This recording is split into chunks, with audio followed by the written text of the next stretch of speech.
وہ اگر آپ کام کر لیں تو پھر IMF کا بورڈ بیٹھتا ہے اور وہ منظوری دے دیتا ہے. تو یہ دکھا دیں ہمیں کہاں ہے یہ سٹاف لیول ایگریمنٹ, کون سی اناؤنسمنٹ ہے جو IMF نے کی تھی.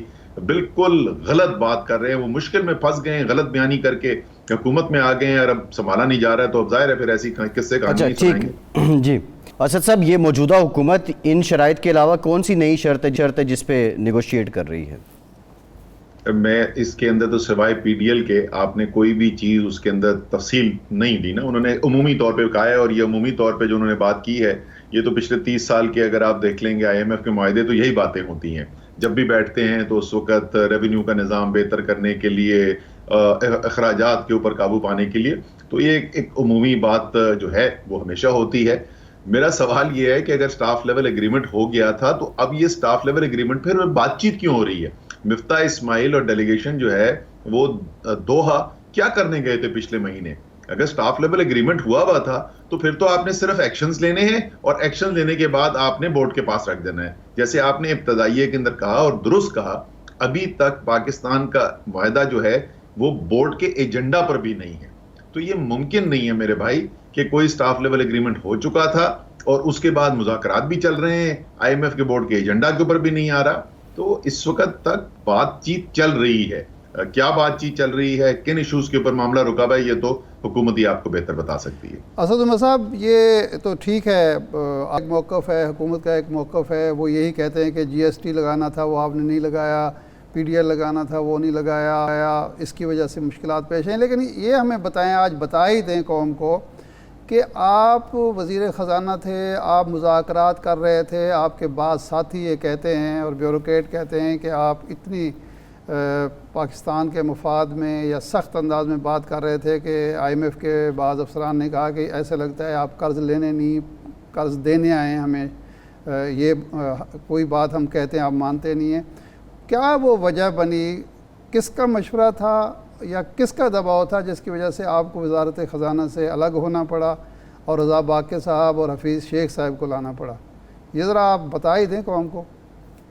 اچھا, نہیں میں کبھی اس سوال کا جواب ڈھونڈنے کی میں نے کوشش بھی نہیں کی ہے. اس دن کی بھی اگر آپ میری پریس کانفرنس سنیں تو یہی سوال پوچھا گیا تھا اور میں نے کہا تھا بھائی کابینہ کے اندر کون ہوگا اور کس قلمدان پر ہوگا یہ ایک آدمی کی ثوابدید ہے اور وہ وزیر اعظم پاکستان ہے. تو جب وزیر اعظم پاکستان نے فیصلہ کر لیا تو مجھے اس سے کوئی فرق نہیں پڑتا کہ مشورہ کس نے دیا, یہ مشورہ نہیں دیا. اور یہ درست بات ہے کہ جب وہاں پر بیٹھ کے ہم نیگوسیشن کر رہے تھے, مذاکرات کر رہے تھے, تو ہم 22 کروڑ پاکستانیوں کو سامنے دیکھ کے مذاکرات کر رہے تھے, اور بالکل اس میں کوئی شک نہیں ہے کہ ہم نے سخت مذاکرات بھی کیے. اور میں آپ کو ایک شادر صاحب اچھی آپ کو چیز بتاؤں کہ IMF کے بھی بارے میں جو کہا جاتا ہے نا کہ جو شاید ایجنڈا کے اوپر کام کر رہے ہیں, نومبر میں جب ہمارا آپس میں ایک معاہدہ نہ ہو سکا تو اس وقت کے جو ہیرلڈ فنگر جو مشن چیف تھے ان کی اور میری بات ہی, انہوں نے کہا کہ ایسا کرتے ہیں کہ آپ نے کچھ اقدامات لیے, ہم نے کئی اقدامات لے لیے تھے, آپ کے خیال میں اس سے اگلے 3 ماہ کے اندر صورتحال بہتر ہو جائے گی, ہمارے خیال میں نہیں ہوگی, تو ایسا کرتے 3 مہینے انتظار کر لیتے ہیں اور اس کے بعد اگر ہم صحیح ثابت ہوئے آپ ہماری بات مان جانا, اور اگر آپ صحیح ثابت ہوئے تو ہم آپ کی بات مان لیں گے. ہم نے چائنا سے, سعودی عربیہ سے, UAE سے فنڈز جمع کر لیے تھے, ٹائم ہمیں مل گیا تھا, اور وہی ہوا. 3 مہینے کے بعد جب مذاکرات کھلے انہوں نے کہا واقعی میں جو آپ کہہ رہے تھے بہتری آئے گی وہ ہمیں نظر آ رہی ہے, اس لیے نسبتاً نرم شرائط کے اوپر جو ہے وہ اس کے بعد معاہدہ فائنل کیا گیا.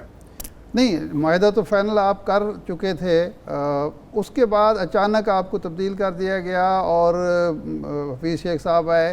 ظاہر بات ہے کوئی وجہ تو ہوگی نا, کیا IMF تیار نہیں تھا آپ کے ساتھ معاہدہ کرنے کے لیے, اس کی خواہش تھی کہ ٹیم تبدیل کی جائے, یا کہیں اور یہ سوچ تھی؟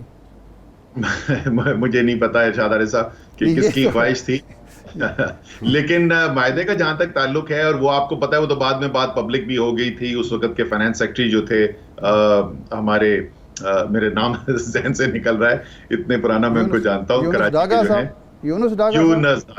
یونس ڈاگا صاحب نے وہ بات بعد میں بھی کر دی تھی. وہ ساری بات بعد میں باہر آ چکی ہے کہ ہم شاید وہ جو فائنل ایگریمنٹ ہوا اس سے بھی بہتر کچھ نیگوشیٹ کر چکے تھے. واشنگٹن میں ڈیوڈ لپٹن جو ڈیپٹی مینیجنگ ڈائریکٹر ہے ان کے ساتھ ہمارے معاملات طے ہو گئے تھے.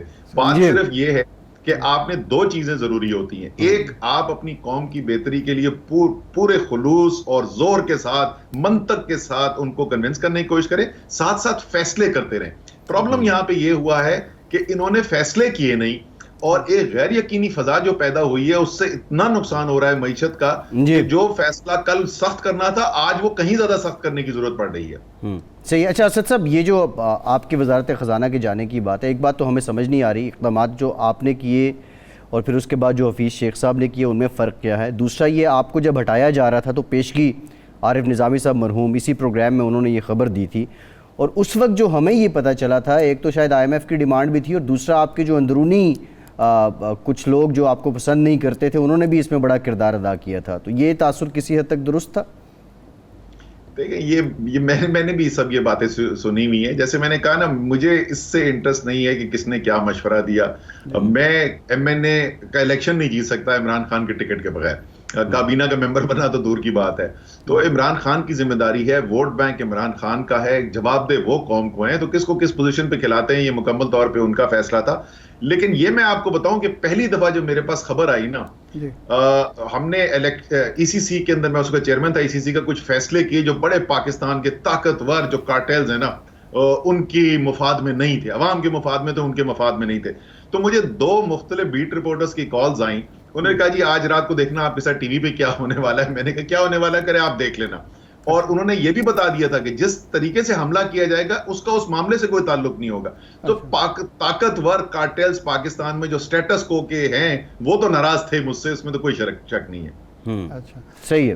اچھا، اس وقت جو صورتحال ہے IMF کی طرف سے، آپ کی معلومات کیا ہیں کہ کیا حکومت سیاسی بنیادوں پر ڈیلے کر رہی ہے، سیاسی نتائج سے ڈر کر، یا قومی مفاد کے مد نظر IMF کی کوئی شرائط تسلیم نہیں کر رہی، اقدامات نہیں کر رہی؟ مثال کے طور پر کہا جا رہا ہے کہ جی وہ کہتے ہیں تنخواہوں میں جو اضافہ ہوا ہے اس پہ نظر ثانی کریں، اس کے علاوہ GST لگائیں، PDL لگائیں، اور سبسڈیز جو ہیں وہ ختم کریں.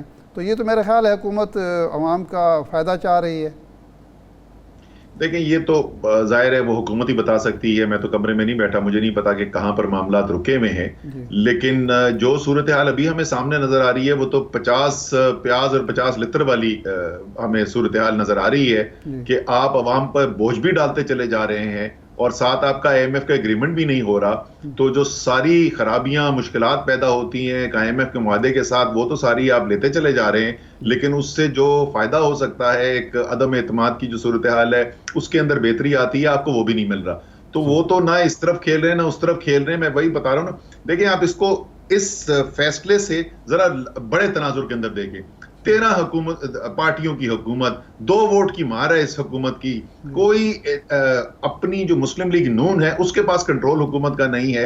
اوپر سے ایک غیر یقینی کی صورتحال، یہ نہیں پتہ چلتا کہ فیصلے اسلام آباد میں ہونے ہیں یا فیصلے لندن کے اندر ہونے ہیں. اسحاق ڈار کریں گے فیصلہ یا مفتاح اسماعیل کریں گے. اتنی مشکل صورتحال کے اندر اتنی غیر یقینی کے ساتھ حکومت چلانا، میں پاکستان کے ساتھ بہت بڑا ظلم کر رہے ہیں. صحیح. اسد صاحب یہ جو بے یقینی کی بات کر رہے ہیں آپ، اس میں آپ نہیں سمجھتے کہ آپ کی جماعت کا کنٹریبیوشن بھی ہے؟ آپ پارلیمان میں نہیں ہیں، ایک بڑی جماعت باہر ہے. دوسری بات یہ آپ ارلی الیکشن کا مطالبہ کر رہے ہیں، الیکشن کمیشن پہ آپ کو اعتماد نہیں ہے. الیکشن کمیشن کی جہاں کمپوزیشن ہونی ہے وہ فورم پارلیمنٹ ہے، وہاں پہ بھی آپ موجود نہیں ہیں. تو آپ تو اس بے یقینی کو بڑھاوا دے رہے ہیں. سیاسی عدم استحکام کی ایک وجہ تو آپ کی جماعت بھی ہے.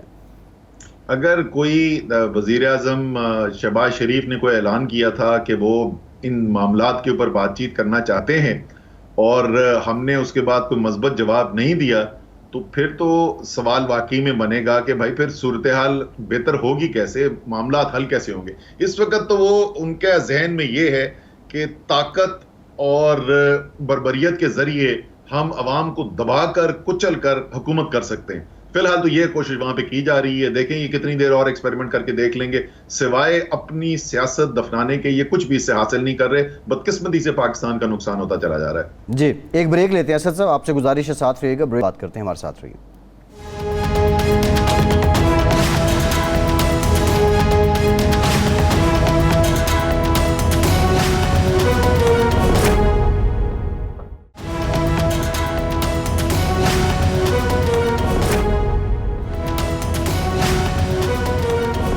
بریک کے بعد ایک بار پھر سے آپ کو خوش آمدید کہیں گے. اسد عمر صاحب، خان صاحب نے کہا جی 10 جولائی تک اب میں تاریخ دوں گا نہیں احتجاج کی. پہلے آپ نے مارچ کیا تھا، پھر اسلام آباد میں وہ ایک دم سے کال آف کر دیا گیا، وہ دھرنا بھی نہیں ہوا، وہاں پہ آپ رکے بھی نہیں. یہ جو ڈیلے ہو رہا ہے، کچھ لوگوں کا کہنا ہے کہ بیک ڈور آپ کے معاملات چل رہے ہیں، کس حد تک اس بات میں صداقت ہے؟ اور دوسرا، اعجاز الحق صاحب کا اس سارے معاملے میں کیا کوئی کردار ہے؟ ہماری جی جو وہاں پہ جو بھی فیصلہ کیا تھا چیئرمین صاحب نے یا ابھی بھی جو تاریخ کا ہے اس کا اس سے کوئی تعلق نہیں ہے کہ کوئی بات چیت ہو رہی ہے، کوئی کسی ڈیل کا حصہ نہیں ہے، یہ بالکل بھی وہ نہیں ہے. وہ اپنی سیاسی طور پر دیکھ رہے ہیں صورتحال کو اور اس کے مطابق فیصلہ کریں گے. اور کوئی بھی ہمارا ایسا کوئی رابطہ جو ہے وہ کسی کے ساتھ بھی نہیں ہے کہ کسی کے ذریعے کوئی بات چیت ہو رہی ہو، ایسا کچھ بھی نہیں ہے. سنا یہ ہے نہیں، یہ ایک تو ہے کہ کسی کے ذریعے اعجاز الحق وغیرہ کے ذریعے نہیں ہو رہے، لیکن کوئی رابطے ہیں کوئی الیکشن کے حوالے سے، کوئی لانگ مارچ نہ کرنے کے حوالے سے؟ کوئی بات چیت ہو رہی نہیں، ایسا نہیں ہے. رابطہ رہتا ہے، ٹاپ چیئرمین صاحب خود نہیں ہے رابطے میں، لیکن باقی لوگ جو ہیں ان کا رابطہ رہتا ہے. لیکن کیا کوئی ایسی کوئی بات چیت ہو رہی ہے جس کے اندر کوئی فیصلہ ہونے جا رہا ہے کہ کوئی الیکشن کب ہوگا؟ ایسا نہیں. اعجاز الحق صاحب کا کوئی کردار نہیں ہے، آپ یہ کہہ رہے ہیں؟ اعجاز الحق صاحب جو ہیں وہ ہمدردی رکھتے ہیں پارٹی کے ساتھ، ہماری ان کے ساتھ مشاورت بھی ہوتی ہے، لیکن کیا کوئی اس وقت ثالثی کی جا رہی ہے اور ان کے ذریعے کوئی ڈیل نیگوشیٹ ہو رہی ہے؟ نہیں، ایسا نہیں. اچھا یہ فرمائیں کہ یہ اب پنجاب میں 20 سیٹوں پر الیکشن ہو رہے ہیں، آپ کی پارٹی نے اناؤنس کر دی ہیں 18 سیٹوں پر، 2 باقی بھی ہونے ہیں. کیا صورتحال ہے؟ سن یہ رہے ہیں، 2 چیزیں ہیں. ایک تو یہ ہے کہ آپ کی جو مقامی قیادت ہے اس کے اندر ایک تفرقہ موجود ہے جو کئی جگہ پہ ہمیں اطلاعات ملتی ہیں، خاص طور پر ڈیرہ غازی خان میں، مظفر گڑھ میں، توسا میں، لیا میں، لودھرا میں، اس طرح کی صورتحال.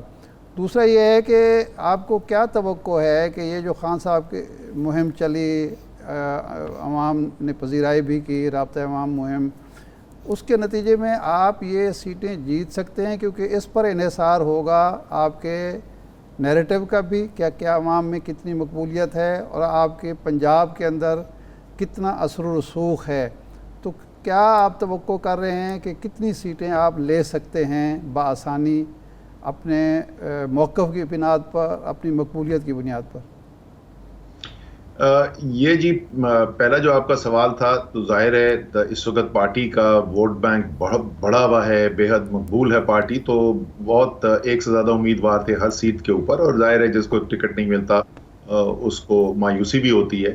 لیکن کوئی بہت بڑا تفرقہ ہے ایسی صورتحال نہیں ہے، ایسا بالکل بھی نہیں ہے. اور اس میں جس طریقے سے ٹکٹ دیے اس دفعہ چیئرمین صاحب نے ذاتی طور پر سب کو خود انٹرویو کیا، اس کے بعد بھی جہاں ضرورت پڑی تو 2-3 دفعہ بھی لوگوں سے ملا گیا. تو اس ساری صورتحال کی وجہ سے امید یہ ہے کہ پوری پارٹی جو ہے وہ متحد ہو کر الیکشن یہ لڑے گی. اور اس میں کوئی شک ہی نہیں کہ اس وقت ایک بہت بڑی ویو ہے، عمران خان کی مقبولیت بڑی بھی ہے، تمام پاکستان کے اندر ہے، پنجاب کے اندر بھی ہے. اور ہم نے جو سرویز وغیرہ بھی کرائے ہیں ان حلقوں کے، تو یہی نظر آتا ہے کہ انشاءاللہ تعالیٰ اکثریت سیٹیں اس میں سے تحریک انصاف جیتنے میں کامیاب ہوگی. اچھا اسد عمر صاحب، آپ کے دور میں ٹی ٹی پی کے ساتھ، تحریک طالبان پاکستان کے ساتھ مذاکرات شروع ہوئے افغانستان میں، کابل میں. افغان حکومت جو تھی اس میں فیسیلیٹیٹر تھی، پھر وہ معطل ہو گئے، منقطع ہو گئے، ناکام ہو گئے. اب دوبارہ مذاکرات ہوئے ہیں جس کے نتیجے اس وقت آپ ان سے جو ہے فائر بندی نہیں کرا سکے تھے. اب فائر بندی غیر معینہ مدت کے لیے ہو گئی ہے اور افغان حکومت یہ کہہ رہی ہے کہ کامیابی کا امکان ہے. کل اس سلسلے میں ایک ان کیمرہ بریفنگ کا قومی اسمبلی میں اہتمام کیا جا رہا ہے. پہلے تو یہ بتائیں کہ وہ مذاکرات کس سطح پہ آپ آ کے کس پوائنٹ پہ ختم ہوئے تھے، اور ان مذاکرات کے بارے میں آپ کی پارٹی کی کیا رائے ہے کہ یہ مذاکرات جو ہیں کامیابی سے ہمکنار ہوں، یا ریاست اپنا وجود منوائے، جس طرح کے بادلوں کا خیال ہے، پیپلز پارٹی کا خیال ہے کہ ریاست کو کسی صورت بھی دہشت گردوں سے مذاکرات نہیں کرنے چاہیے؟ دیکھیں سچی بات یہ ہے کہ اس وقت بھی حکومت کے اندر بھی ایک سے زیادہ رائے پائی جاتی تھی، اور جو میٹنگ ہوئی تھی، آخری میٹنگ جس کے اندر یہ فیصلہ ہوا تھا، بڑی تفصیل سے اس کے اندر بات چیت ہوئی اور لوگوں نے اپنا موقف پیش کیا. تو کمرے میں ایک سے زیادہ رائے موجود تھی. ایسی رائے بھی پائی جاتی تھی جو آپ نے کہا کہ ریاست کو کسی طریقے سے بھی نہیں نظر آنا چاہیے کہ وہ کوئی کمپرومائز کر رہی ہے. لیکن اکثریتی رائے جو تھی اور جو پرائم منسٹر کا ویو تھا اس وقت وہ یہی تھا کہ پاکستان کو امن کی ضرورت ہے، اور اگر قومی دھارے کے اندر آنے کو تیار ہو جائیں تو اس کے بعد ان کے ساتھ معاملات جو ہے بات چیت کر کے حل کروا لینے چاہیے. وہ کافی سینئر لیول کے اوپر وہ بات چیت ہوئی اور آپ نے ٹھیک کہا کہ وہ اس وقت کامیاب نہیں ہوئی. تو تحریک انصاف کا تو موقف ابھی بھی یہی ہے کہ کوشش کرنی چاہیے اپنی جو ریاست کی رٹ ہے اور خود مختاری ہے اس کو کمپرومائز کیے بغیر اگر ہم امن حاصل کر سکتے ہیں تو ہمیں اس طرف جانا چاہیے.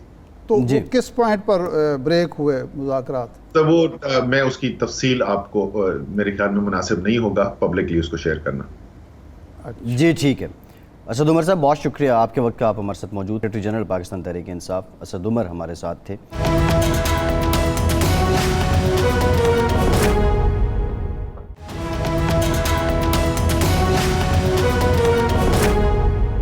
ارشاد صاحب یہ معاملات تو اپنی جگہ ہیں، لیکن یہ جو حکومت کر رہی ہے موجودہ حکومت، افتاح صاحب نے ایک دن کا کہا ہے، میری سمجھ میں یہ بات نہیں آتی ہے. ڈالر 210 پہ پہنچ چکا ہے. بجلی کی لوڈ شیڈنگ اپنی جگہ ہے. سننے میں یہ آ رہا ہے کہ بجلی کی قیمتوں میں اور اضافہ ہوگا اور جی ایس ٹی جو ہے وہ پیٹرولیم پہ لگے گا، یعنی پیٹرول ڈیزل اور مہنگے ہوں گے. آج ایک اخبار میں خبر آئی جو آپ کا ایکسپورٹ سیکٹر ہے اس میں بہت سی جو انڈسٹری ہے وہ بند ہو رہی ہے. یہ ایک لمحہ امپورٹنٹ ہے. اگلے 8 سے 10 دن میں اگر یہی سلسلہ رہا تو کیا ہوگا؟ اچھا، یہ بڑی حیران کن بات ہے کہ ایک ایسی حکومت جس میں غالب اکثریت ان لوگوں کی ہے جو بزنس فرینڈلی سمجھے جاتے ہیں، مسلم لیگ نون، ایک ایسے طبقہ جو تجربہ کار ہے، 3-4 دفعہ حکومت میں آ چکا ہے اور جس کو بزنس کمیونٹی میں خاص طور پر اثر رسوخ ہے، بیوروکریسی میں ہے، باقی صورت معاملات ان کے کنٹرول میں نہیں ہیں اور بہت ساری چیزیں چھپائی جا رہی ہیں. مثال کے طور پر کوئی یہ نہیں بتا رہا انسرٹنٹی کیوں ہے کہ آپ نے جو کام کرنا ہے وہ آپ جرت کے ساتھ کر نہیں رہے. یعنی 84 روپے پٹرول آپ نے بڑھا دیا اور 119 روپے آپ نے ڈیزل بڑھا دیا، لیکن کیا یہی اگر اتنا ہی بڑھانا تھا تو یہ ایک دفعہ بڑھا دیتے اور اس کے دوران جو غیر یقینی رہی اس کا جو نقصان ہے اس سے بچ جاتے. یہ آپ نے نہیں کیا. اب بھی اگر جی ایس ٹی لگانا ہے اور پی ڈی ایل لگانا ہے تو یہ کم از کم 40 روپے اور بڑھ جائے گا اور بڑھانے ہیں. اور ڈالر جس طرح اوپر جا رہا ہے اور جس طرح ڈالر اوپر جا رہا ہے وہ نقصان آپ کو ایکسٹرا پڑ رہا ہے. جی، یعنی یہ نقصان تو ہے جو سیاسی قیمت آپ کو چکانی پڑ رہی ہے یا عوام مہنگائی کی صورت میں عوام کو قیمت چکانی پڑ رہی ہے، لیکن وہ ایک ایکسٹرا ہے جو آپ کو چکانی پڑ رہی ہے. اس میں تاخیر کی کیا وجہ یہ سمجھ نہیں آ رہی. قوت فیصلہ نہیں ہے تو اس کا. اچھا، اتحادیوں کو کوئی مسئلہ بھی ایسا سچ نہیں آ رہا کہ انڈر حکومت کی جو کیمپ ہے اس میں کوئی اتنا گمبھیر مسئلہ ہو؟ کسی نے یہ نہیں کہا زرداری صاحب نے یا ان کے کسی ساتھی میں سے کہ جی نہیں ہمیں اس فیصلے پر کوئی اتفاق نہیں ہے، اختلاف ہے. اس سے عوام کو یا تو ہو نا کہ جس طرح ان کے جناب کے دور میں، عمران خان صاحب کے دور میں بعض اتحادی کہتے تھے جی ہمیں بڑی ریزرویشن ہے، مہنگائی نہیں بڑھنی چاہیے، عوام کے مفاد کا خیال رکھنا. اب تو کوئی بھی نہیں کہہ رہا. یعنی ایون ایم کیو ایم بھی یہ بات نہیں کر رہی. وہ کہتے ہیں ٹھیک ہے جو کرنا ہے کریں، ہم آپ کے ساتھ ہیں، قدم بڑھاؤ شہباز شریف، ہم آپ کے ساتھ ہیں. لیکن اس کے باوجود تذبذب ہے، عجیب قوت فیصلہ کی کمی ہے، خوف ہے کوئی نادیدہ، کوئی اور چیز ہے. لیکن جو معیشت کا بیڑا غرق ہو رہا ہے وہ تو ہو رہا ہے، وہ نظر آ رہا ہے اور اس کا فائدہ عمران خان اٹھا رہے ہیں. یا تو سمجھ یہ آتی ہے کہ شاید جو ایکسپورٹر ہے، امپورٹر ہے، بزنس کمیونٹی ہے اور وہ ہمارے جو دوست ملک ہیں جن سے ہمیں امداد مل سکتی ہے، انہیں یقین ہی نہیں ہے کہ یہ حکومت زیادہ عرصہ قائم رہ سکتی ہے یا ان کے فیصلے برقرار رہ سکتے ہیں. اور یہی غالباً محسوس یہ ہوتا ہے کہ آئی ایم ایف کو اندیشہ ہے. ورنہ کبھی ایسا تو نہیں ہوا کہ ایک چیز آپ اقدامات کر دیں، آپ کہیں جی ہم نے اقدامات کر دیے اور پتہ چلے کہ جناب ابھی تو سٹاف لیول جو میٹنگ ہے وہی نہیں ہو رہی یا اس کے ایجنڈے میں ہم شامل نہیں ہیں اور اس کے بعد ایگزیکٹو بورڈ کا ایک اگلا مرحلہ ہے. تو یہ عجیب و غریب صورت ہے. اچھا لیکن اس میں ارشاد صاحب ایک جو اور ایلیمنٹ شامل ہو رہا ہے وہ کرونا کا ہے. جی کرونا جس کی طرف کسی کی توجہ ہی نہیں ہے. کرونا بڑھنا شروع ہو گئے, کئی جگہ پہ 4% تک چلا گیا ہے. جی اسلام آباد میں 151 کیس سامنے آ چکے ہیں. اچھا یہ چیز جو ہے ابھی حیدرآباد میں 16% ہے, مجموعی طور پہ 1.53% شرح ہو چکی ہے. اچھا ابھی تک ہمیں کسی حکومت کے کسی وزیر کی طرف سے, مشیر کی طرف سے, وزیر اعظم کی طرف سے کوئی ایسا اعلان نہیں ہوا کہ قوم کو وارن کیا گیا ہو کہ یار احتیاطی تدابیر آپ دوبارہ اختیار کر لیں. جی یہ کہا ارشاد صاحب NCOC بحال کی شہباز شریف صاحب نے, اور ابھی تک وہ فعال نہیں ہوئی. بحال ہو گئی, فعال نہیں ہوئی. آج بھی جو اعداد و شمار دیے ہیں وہ نیشنل جو ہمارا ہیلتھ انسٹیٹیوٹ ہے, قومی ادارہ برائے صحت ہے, انہوں نے اعداد و شمار دیے ہیں. NCOC نے ابھی تک کوئی کسی قسم کی کوئی فعالی نہیں. بحال کیسے ہوئی؟ جی مطلب اس کے سربراہ جو تھے وہ تو تھے اسد عمر صاحب, جی وہ تو بحال نہیں ہوئے نا. اچھا اس کے جو کوارڈینیٹر تھے وہ ڈاکٹر فیصل سلطان تھے, جی وہ بھی نہیں ہیں. فوج کے ایک نمائندے ہوتے تھے, وہ بھی ہمیں پتہ نہیں ہے کہ وہ کون ہیں, کس طرح, تو کیسے بحال ہوگی؟ عبد القادر پٹیل صاحب, میں آپ کو بڑی امپورٹنٹ بات بتاؤں ارشاد صاحب, عبد القادر پٹیل صاحب کو ہم نے پچھلے دنوں بارہا رابطہ کیا. اب جب پوری دنیا میں سٹڈیز ہو رہی تھیں کرونا سے ریلیٹڈ, پھر بیچ میں ایک بیماری آئی منکی پاکس, اور ہم ان سے یہ جاننا چاہ رہے تھے عبد القادر پٹیل صاحب جو وفاقی وزیر برائے صحت ہیں کہ حضور آئیے, کچھ عوام کو بتائیے. جو انٹرنیشنل ادارے ہیں ان کے سرویز, ان کی رپورٹس یہ بتا رہی ہیں کہ 5ویں لہر آنے والی ہے, لیکن وہ اللہ ماشاءاللہ انہوں نے, ان کا جو سٹاف ہے انہوں نے کہا کہ بھئی یہ تو ابھی مناسب نہیں آنا.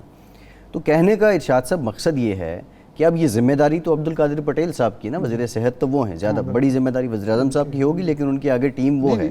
لیکن یہ حالات اگر گمبھیر ہوئے, کرونا آ گیا, تاجر پہلے سے سر جوڑے بیٹھے ہیں, وہ کہہ رہے ہیں جی ہم نے 9 بجے دکانیں نہیں بند کرنی, پھر یہ کہہ رہے ہیں کہ عید آنے والی ہے, عید کے دنوں میں جو چھوٹا کاروباری طبقہ ہے اس نے متاثر ہونا ہے. آپ کی معیشت تو مزید سکڑے گی. ریزروز پہ ہم جو بات کر رہے ہیں اس پہ ٹھیک ہے اگر حالات نارمل بھی ہیں, لیکن آپ یہ تو نہیں کہہ سکتے کہ وہ باعث تشویش نہیں ہیں. نہیں, بات تو یہی ہے, باعث تشویش تو ہیں, اس لیے کہ آپ کی کوئی منصوبہ بندی نظر آنی چاہیے. لوگوں کو نظر آنا چاہیے کہ ایک تجربہ کار حکومت جو ہے اس کی معیشت کے حوالے سے کیا منصوبہ بندی ہے, صحت کے حوالے سے کیا منصوبہ بندی ہے, باقی شعبوں کے لیے کیا ہے. یہ تو بجٹ جو ہے وہ دلچسپ بات یہ ہے کہ یہ بجٹ بھی پروویژنل نظر آتا ہے. جی یعنی یہ نہیں لگتا کہ یہ اگلے سال 1 سال کو احاطہ کر رہا ہے. منی بجٹ تو روایت ہے نا آپ کی. اگر آپ نے ادھر وعدہ کیا ہوا ہے یا آپ لگا رہے ہیں سابقہ حکومت پہ کہ GST لگانی ہے, جی وہ پیٹرولیم ڈیولپمنٹ لیوی لگانی ہے, تو بجٹ میں تو کہیں نہیں لکھا ہوا. ارشاد صاحب بڑی امپورٹنٹ بات ہے, جو ریزرویشنز ہیں نا لیٹسٹ ان کی IMF کی جانب سے, وہ یہ کہہ رہے ہیں کہ آپ نے 9.5 ٹریلین کا بجٹ دے دیا, 7 ٹریلین آپ نے ٹیکس ہدف رکھ لیا. یہ جو گیپ ہے بیچ میں جو ڈیفیسٹ ایڈوانس آ رہا ہے, ایک تو یہ کیسے پورا ہوگا. دوسرا یہ جو آپ نے ہدف رکھ بھی دیا ہے, ریونیو کا ٹارگٹ جو آپ نے رکھ بھی دیا ہے, لیکن آپ کی جو ٹیکس کلیکشن سکیم ہے اس سے یہ پورا ہوتا دکھائی نہیں دے رہا. اب بریک کے بعد ہم یہ بات کرتے ہیں ذرا اس پہ کہ مفتاح اسماعیل صاحب اور ان کی جو ٹیم ہے وہ کیا IMF کو خوش کر پائے گی, یا نون لیگ کے ووٹر کو یا پاکستان کے عوام کو خوش کر پائے گی, یا کوئی ایسی گدڑ سنگی ان کے پاس ہے کہ وہ دونوں کو بیک وقت خوش کر سکتے ہیں, کیونکہ کسی ایک کا خوش ہونا تو بڑا ضروری ہے. بریک کے بعد بات کرتے ہیں.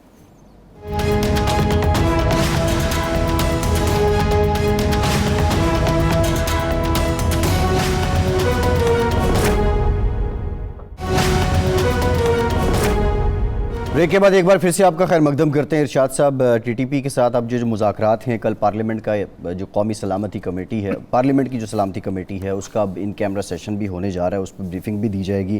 اسد عمر صاحب کے سامنے بھی ہم نے جب یہ سوال رکھا تھا, آپ کو یاد ہوگا جب ان کی حکومت تھی, انہوں نے مذاکرات انیشیٹ کیے تھے, تو ایون اس وقت فواد چوہدری صاحب جو وزیر اطلاعات تھے وہ بھی اس کے حق میں نہیں تھے. اب یہ رائے تو منقسم اس پہ پائی جاتی ہے, آیا مذاکرات ہونے چاہیے یا آیا ریاست کو اپنی عملداری جو ہے اس کو یقینی بنانا چاہیے. لیکن سوال یہ ہے کہ اگر مذاکرات نہیں ہوں گے تو یہ معاملہ ایک بچھیتی گھاس کی طرح ایک عرصے کے بعد پھر سے اگ جاتا ہے. اس کا پھر حل کیا ہے؟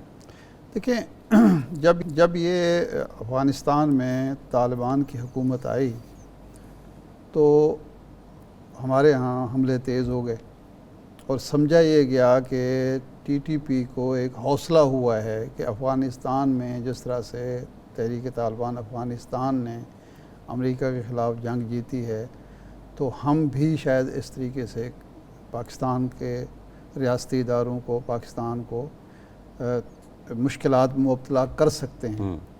ظاہر ہے ہم نے پھر کارروائیاں کی اور ان کارروائیوں کے بعد پھر تحریک طالبان افغانستان سے یا افغانستان کی جو حکومت سے ہم نے مطالبہ کیا کہ آپ کی سرزمین استعمال نہیں ہونی چاہیے، اب ہم دوست ہیں، اب یہ نہیں ہونا چاہیے کہ آپ کی سرزمین کو یہ لوگ استعمال کر سکیں۔ اس وقت تحریک طالبان افغانستان نے یا حکومت افغانستان نے ہمیں مشورہ دیا کہ ہم آپ کو یعنی ریاست پاکستان کو اور طالبان کو بٹھا کے ٹی ٹی پی کو بٹھا کے مذاکرات کا راستہ آپ اختیار کریں، معاملات طے کریں، ہم سہولت کار کا کردار ادا کریں گے۔ وہ مذاکرات شروع ہو گئے۔ جہاں بریک ہوئے مذاکرات وہ یہ تھے کہ ہمارے ہاں دو نقطہ نظر ہیں۔ ایک نقطہ نظر یہ ہے کہ یہ دہشت گرد ہیں، یہ علیحدگی پسند ہیں، یہ ریاست کے دشمن ہیں، ان کو کچل دینا چاہیے۔ وہ راستہ ہم نے اختیار کیا، جو ضرب عضب جو تھا مشن وہ اسی لیے تھا، جس کے نتیجے میں امن بھی آیا، رد الفساد اسی لیے تھا۔ لیکن ہم نے بہت کچھ اچیو کیا اور وہ جو ایک لہر آئی تھی ایسے لگتا تھا ایک وقت، تو آپ کو یاد ہے جی بالکل اسلام آباد پر حملہ ہونے والا ہے، وہ ہم نے ختم کر دیا، ریاست کے ریٹ اسٹیبلش کر دی۔ اس کا جو اس شر سے جو خیر برآمد ہوا کہ جن علاقوں میں ہماری پولیس نہیں جا سکتی تھی، عدلیہ نہیں جا سکتی تھی، فوج، وہ اب ہمارے حصہ ہیں، پاکستان کا عملداری ہے ریاست کی وہاں کا حصہ ہیں، وہ بن گئے، یہ ایک فائدہ ہوا اس کا۔ اس کے بعد یہ ہے لیکن اس کو جڑ سے اکھاڑ پھینکنا جو ہے وہ ظاہر بات ہے ایک مشکل مرحلہ ہے۔ تو یہ اس ضرورت کو محسوس کرتے ہوئے کچھ لوگوں کا کہنا ہے کہ یہ حل نہیں ہے کہ آپ مذاکرات کے ذریعے ان کو قائل کریں، ان کی کچھ شرائط، کیونکہ آپ مذاکرات میں میز پر بیٹھیں گے تو گیو اینڈ ٹیک ہوگا، کچھ آپ ان سے منوائیں گے، کچھ آپ کو ماننی پڑے گی۔ تو جو ایک نقطہ نظر ہے پروگریسو ہمارے ہاں جو لبرلز ہیں ان کا یہ ہے کہ نہیں، ریاست کو کوئی ایک بات بھی نہیں ماننی چاہیے۔ دوسرا نقطہ نظر جو خان صاحب کا ہے وہ یہ ہے کہ نہیں جی، یہ جو ماضی میں ہوا اس ماضی کے اسیر ہو کر ہم اگر آگے چلتے رہے، لڑتے رہے تو ان کا بھی نقصان ہوگا، ہمارا تو نقصان جاری رہے گا۔ تو جو ہو چکا اس کی قیمت اگلی نسلیں کیوں ادا کریں۔ اور تحریک طالبان افغانستان نے جو ہمیں بتانے کی کوشش کی، اپنا نقطہ نظر پیش کیا، وہ یہ کہ دیکھیں ہم نے آتے ہی ایک عام معافی کا اعلان کیا اور ہم نے کوئی پرواہ نہیں کی کہ جن لوگوں نے ہمیں امریکوں کے ہاتھ بیچا تھا، جنہوں نے ہم پر ڈیزی کٹر چلوائے تھے، جن لوگوں نے ہمیں باقاعدہ کنٹینر میں بند کر کے صحرائے لیلا والی جو داستان، وہ داستان جو تھی قلعہ جنگی اور یہ وہ ہم نے سب بھلا دیا۔ ہم نے کرزئی کو بھی معاف کر دیا، ہم اشرف غنی سے بھی کہتے ہیں وطن واپس آ جاؤ، یہاں کام کرو۔ ہم وہ جو حمداللہ محب اور اس ٹائپ کے جو لوگ تھے ان سب دوستم تک کو کہا کہ آ جاؤ ہماری طرف سے، ہم تو آپ بھی یہ کام کریں۔ تو اس پر یہ معاملہ لٹک گیا تھا۔ اب بھی غالباً یہی صورتحال ہے۔ اب جو مذاکرات کے حامی ہیں ان کا نقطہ نظر یہ ہے کہ جو نقصان ہو چکا اس کے ازالے کے لیے یا اس نقصان کا جواب دینے کے لیے مزید نقصان نہ کریں۔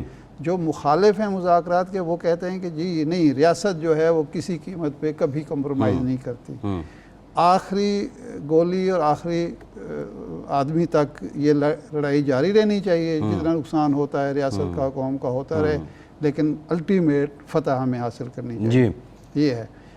لیکن اس دفعہ اور پچھلے مذاکرات میں یہ ہے کہ پچھلے مذاکرات میں بات اتنی آگے نہیں بڑھی تھی کہ ٹوٹل فائر بندی ہو طالبان کی طرف سے، تحریک طالبان پاکستان کی طرف سے، اس دفعہ ہو گئی ہے۔ اچھا، اب ریاست کے لیے مسائل کیا ہیں؟ مذاکرات کی کیوں ضرورت ہے؟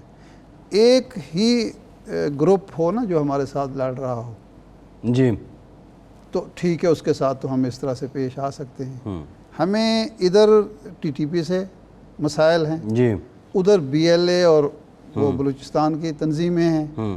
انڈیا دونوں کی سرپرستی کر رہا ہے، اور پھر ریاست کے اندر جو ہے اتفاق رائے سیاسی نہیں ہے، جی سیاسی استحکام نہیں ہے، ہم معاشی تو ارشاد استحکام نہیں ہے. صاحب جو بنیادی سوال ہے، دیکھیں جو ایک بارہا میں سوال کرتا ہوں، شاید اس کی بہت زیادہ تشویش بھی ہے. پنجاب اسمبلی کا حال ہم نے دیکھا، یہاں پہ کیا ہوا. سب سے بڑا صوبہ ہے نا، اس کے عوام کے ساتھ 2 اسمبلیاں چل رہی ہیں. 2 اسمبلیاں چل رہی ہیں. آج جو اراکین اسمبلی ہیں ان کو کہا گیا جی آپ ایوان اقبال میں رپورٹ کریں. ارکان اسمبلی نہیں، پنجاب اسمبلی کے جو ملازمین ہیں اراکین اسمبلی کو بھی کہہ دیا گیا ان کو بھی ہے، کہا جو ایم پی ایز گیا. ہیں، ایوان اقبال میں اب جو ہے نا وہ اجلاس ہوگا. ایک تو معاملہ یہ ہے. اسلام آباد کا حال آپ کے سامنے ہے، بڑی پارٹی ایوان سے باہر ہے. اب we are not defending Imran Khan. سب پارلیمنٹ میں ہوتے تو ان کی تحریک اور جاندار ہوتی، میری یہ ذاتی رائے بھی ہے. یہ جو سیاسی عدم استحکام ہے، پیسے ہمارے پاس نہیں ہیں، پھر ہم کہتے ہیں جی ہم ترقی کریں گے، ہم عظیم قوم بنیں گے. کہاں سے عظیم قوم بنیں گے؟ کیسے عظیم قوم بنیں گے؟ اور پھر یہ جو مسائل جن کی آپ نے نشاندہی کی. نہیں دیکھیں، جب ہم نیب کا گلا گھونٹ دیں گے، نیب کو پابند کریں گے کہ اگر اس کا کوئی افسر کسی شخص کے بارے میں ناکافی ثبوت ہونے کی وجہ سے اس کو سزا نہیں ملتی تو آپ کو 5 سال سزا ملے گی. یعنی لیکن نیب نے پہلے کیا کیا ہے؟ ارشاد صاحب سوال تو یہ ہے، نیب نے جب خان صاحب کا دور تھا تب کیا کیا؟ نہیں، میں اس طرح دنیا کی تاریخ میں ایسا کبھی نہیں ہوا کہ ایک شخص جو ہے وہ مشکوک کوئی پولیس والا ایک شہری کو آوارہ گردی کے الزام میں پکڑتا ہے، وہ عدالت سے بری ہو جاتا ہے. کبھی یہ قانون نہیں بنا کہ تم پکڑ کے لائے تو اب اس کو ہم چھوڑ رہے ہیں اور تمہیں جیل میں ڈال رہے ہیں. نہیں، پھر تو نیب میں نا الیگزینڈر دی گریٹ ہی سارے بھرتی کریں، جس میں اتنی جرت ہو، کوئی جنگجو ٹائپ آدمی ہو جو 5 سال سزا بھی برداشت کر سکے. لیکن نیب سے پہلے کیا نکلا؟ پہلی تو یہ ہوا کہ اس میں کہا کہ جناب جو بارے ثبوت ہوگا، یعنی میرے اکاؤنٹ سے 10 کروڑ روپیہ نکل آتا ہے. جی اب مجھ سے ایف بی آر بھی پوچھ سکتا ہے، انکم ٹیکس کا محکمہ پوچھتا ہے کہ یہ 10 کروڑ کہاں سے آیا ہے. جی ٹھیک ہے، لیکن نیب اگر پوچھے گا تو نیب کو ثبوت دینا ہوگا کہ یہ 10 کروڑ جو ہے ناجائز طریقے سے آیا ہے. ایف بی آر اگر مجھ سے پوچھے تو مجھ پر بارے ثبوت ہے کہ یہ آپ نے مکان جو بنا لیا ہے، آپ کی جو سالانہ آمدنی ہے وہ اتنی بنتی ہے، اور یہ مکان اس سے ڈبل. لیکن ارشاد صاحب میرا یہ سوال ہے، آپ نے سنیں نا، آمدنی کا آپ نے مکان بنا لیا، اس کا ثبوت لائیں، کیسے کون سے ذرائع ہیں آپ کے. لیکن نیب نہیں پوچھ سکتا، نیب ثبوت لانا پڑے گا اس کو. اور اگر وہ ثبوت نہ، اگر وہ عدالت میں کیس چلا جائے، ریفرنس فائل ہو جائے اور وہ ریجیکٹ ہو جائے عدالت سے، تو وہ اس افسر کو 5 سال سزا ہوگی. اب یہ نیب افسران کے لیے ڈریکونین لا ہے، اب یہ نیب افسران اور نیب ملازمین کے لیے. لیکن میرا سوال ہے، جب یہ لا نہیں تھا، نیب کے افسران کو پاگل ہیں، ان کا دماغ خراب ہے، وہ کیوں آپ پر کیس کریں گے؟ کہا نا الیگزینڈر دی گریٹ وہاں پہ بھرتی ہوں گے. اب میرا سوال آپ سے یہ ہے کہ جب یہ قانون نہیں تھا تب نیب نے کیا کیا؟ یہ بڑے بڑے ہائی پروفائل کیسز، اتنی فائلیں شہزاد اکبر صاحب لے کے آ جاتے تھے، ایسٹ ریکوری یونٹ اور یہ یونٹ وہ یونٹ، اور اس کے بعد کس کو انہوں نے ملزم سے مجرم بنایا؟ ایک سوال یہ ہے. دوسرا، جب آپ خربوں پتی آدمی کو نیب کے اس میں لاتے تھے کٹہرے میں، جواب جو ہے وہ حکومت کے، سابقہ حکومت کے وزیروں کو، مشیروں کو دینا چاہیے، مجھے نہیں دینا چاہیے. سر آپ کو نہیں دینا چاہیے، لیکن میں صرف میں دوسرا رخ بتا رہا ہوں آپ کو. نہیں، ایک رخ میں بتاتا ہوں. سپریم کورٹ آف پاکستان نے حکم جاری کیا کہ ایک جی آئی ٹی بنے گی جو ماڈل ٹاؤن کے معاملے کا جائزہ لے گی. جی یہ کوئی آج سے 2.5-3 سال پہلے کی بات ہے. جی ٹھیک ہے، وہ آج تک جے آئی ٹی بن گئی، اس نے کام شروع کیا، اس کے بعد وہ ٹھپ ہو گئی. جی وہ آج تک معاملہ کلوز ہے. جی وہ جو 16 یا 15 لوگ شہید ہوئے ماڈل ٹاؤن میں پولیس کے ہاتھوں، وہ اپنی جو چھوٹے بیچارے تھے وہ پیشیاں بھگت رہے ہیں، جو افسران تھے وہ اپنے مزے کر رہے ہیں. تو اس کا ذمہ دار کس کو آپ ٹھہرائیں گے؟ حکومتوں کو، طاہر کا نہیں، علامہ طاہر القادری کو علامہ طاہر القادری اور صاحب واپس آ منہاج رہے ہیں القرآن والوں کو۔ نہیں دیکھیں وہ بھائی آپ کا اب ارشاد صاحب اگر یہ بات ہے تو وہ جو بیریئر ہٹانے دیتے تو یہ معاملہ ہی نہ ہوتا، ڈسپیوٹ ہی نہ میں وہی ہوتا۔ کہہ رہا ہوں نا، میں وہی کہہ رہا ہوں کہ ایک آدمی حادثے میں مر جائے، اس کو ہتکڑیاں لگا کے جیل لے جائیں کہ نہ وہ سڑک پر نکلتا، نہ حادثہ ہوتا، نہ ایک قیمتی جان جاتی۔ بھائی وہ عدالتی نظام ہمارا یہ ہے کہ ایک سٹے پر ایک حکومت 5 سال پورے کر گئی، جی ایک عدالتی سٹے پر 5 سال حکومت پورے کر گئی، بالکل پورے کر گئے۔ تو یہ جس نظام ملک بدلنا میں تھا عمران نظام خان یہ نے، ہوگا، جوڈیشل ریفارمز اس نے کرنی تھی، وہ نہیں کر سکا۔ نہیں بالکل ذمہ دار ہے، وہ ذمہ دار ذمہ دار تو ہے۔ یہ اس کی حکومتیں ذمہ دار ہیں۔ دو بڑی غلطیاں ہیں۔ ایک کو نظام بدلنے کے لیے جو ابتدا میں اس کو اقدامات کرنے چاہیے تھے، پولیس کا نظام، قانون کا نظام، انہی کے، اور دوسرا عثمان بزدار کو وزیر اعلیٰ پنجاب شاد سے پروگرام کا ٹائم ختم ہو گیا، بہت شکریہ آپ کا، آج کے پروگرام سے اتنا ہی۔